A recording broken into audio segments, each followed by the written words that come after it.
Hi, my name is George, and I'm going to talk to you today about fiber cement siding. So we're going to go over some little bit of history of fiber cement siding. Then we'll do pros and cons of fiber cement siding, and then we'll do some installation of fiber cement siding as well as some of the safe practices for cutting fiber cement siding. In 1970s, in the early 70s, is when fiber cement siding started being introduced to the building industry.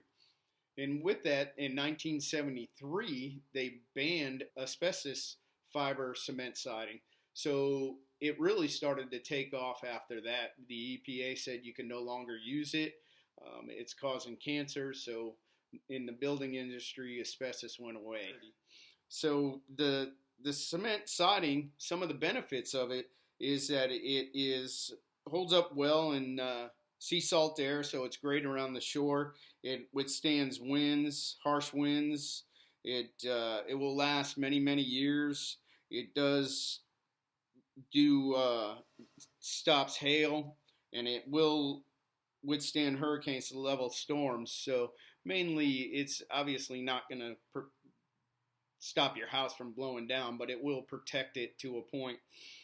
And then it also does fire. It holds up well in a fire. So if something around you is burning, maybe the cement siding will protect your home from burning. So the appearance of cement siding is probably one of the major benefits. It can resemble wood shingles or wood planks, and so you don't have to sacrifice the look that you want on your house if you're going to use fiber cement siding. You can also get it in smooth if you would want smooth. You can also get it in colors, different colors it comes in, or you can paint it. It's a paintable material. Um, and then it offers protection against mildew and mold, and it protects from bugs.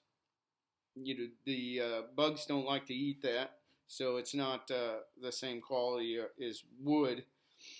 And then some of the bad points of the cement siding is the labor costs. The labor, it costs more to put it on the house than it does regular either vinyl or aluminum, and it's about 2 to 3 times more.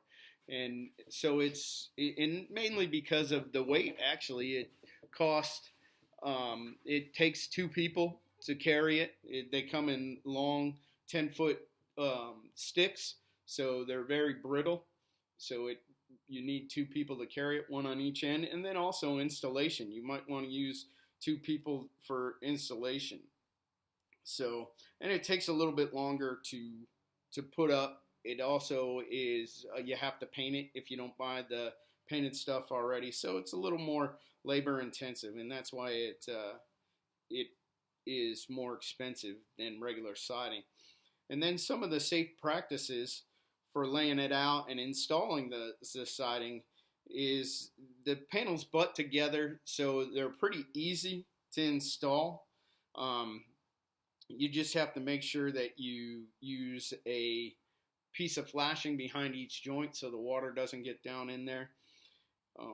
It does require an 1.25 inch overlap, so you will have to, if you can see here, this requires an 1.25 inch overlap of this piece below it. So you have to start from the bottom and work your way up. And then it also, you can see here, there's wooden shakes and planks. So I know those, but you can see some up there. Those are the wooden planks. And the good thing about fiber cement is that you can get it in many different things as well, because right here, this is fiber cement trim. And then up top, you can barely see it, but it is those boards are fiber cement 4x8 sheets of 1/4 inch. So that's on the roof, and then it's trimmed out with fiber cement, as well as around the house on the soffit is all fiber cement. So it's a very usable product, very durable product when it's up. Like I said, it is a little bit tough to carry with one person because it is very brittle. But it's durable once it's up against the surface. It lasts for a long time. So, like I talked before, it's a 2-person job. So and that just prevents you from breaking it as you're doing the putting them up. So and it does take nailing. You hide the nails with the overlap, the 1.25 inch overlap, so you'll never see a nail. Um, and then and then some of the ways to cut it, you can. There's a few ways to cut it. Depends on what you're gonna use it for. You can score it with a knife.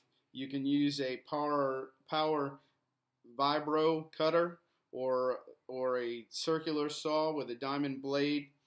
Um, but you have to use extreme caution when you're cutting it because of the fact that it creates all that dust, and that's what we'll get into now is talking about the safe practices because you're usually going to cut it with a circular saw or a miter saw, so you don't want the dust flying all over the place if you can avoid it.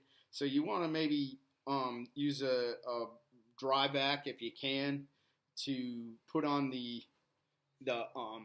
saws so they don't put the dust into the air. You also want to use a respirator or a mask of some sort. You want to cover the trash cans that you're throwing this into. Um, you want to also, when it's on the ground, if you're going to pick it up off the ground, you want to use a vacuum as well so you don't have to create the dust storm and breathe that in as well. So those are the main things about fiber cement siding. Good luck. Have a safe journey with fiber cement siding, applying it to whatever you want to apply it to. Thank you.